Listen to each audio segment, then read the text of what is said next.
We started looking into tokenomics, what it means when you tokenize streams of income and all that. There's a growing trend for existing businesses with an existing turnover or with clients and all that, where they can sort of use this as a means of funding growth of further activities.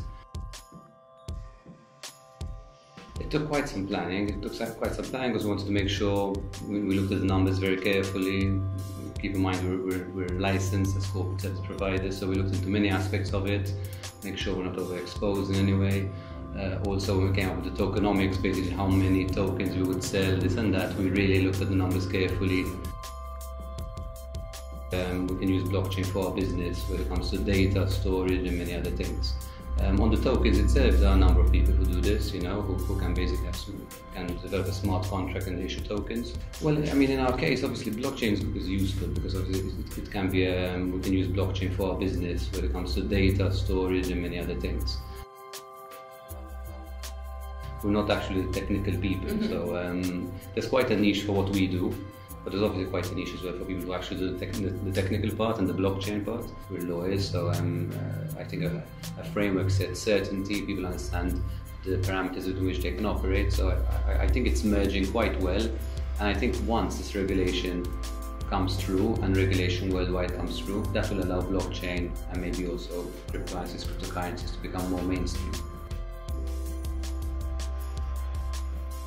I'd be very surprised if beginning next year, 2019, it won't be the case. So basically they're quite mainstream, maybe not yet as mainstream as the internet, but something that people will deal with on a daily basis, whether they know about it or not sometimes.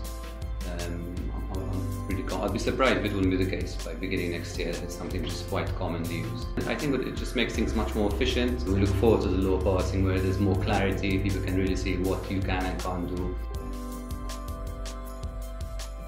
I mean, there's a bit of a conflict because obviously regulation is needed and is very important and it sets a framework, but it's also a bit in conflict with the initial idea of decentralization of blockchain and this trustless, basically blockchain. So whereas maybe some purists, want to be more extreme.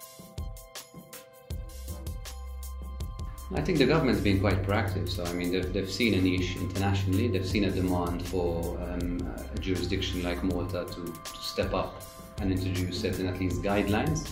And I think the legislation, the final version which we're seeing, is quite proactive.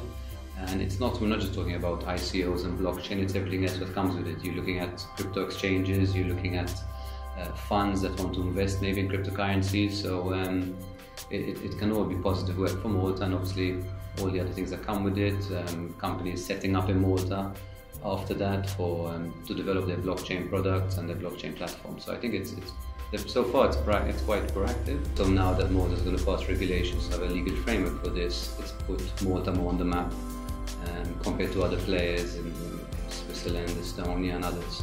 So now we feature quite regularly as an option for ICOs.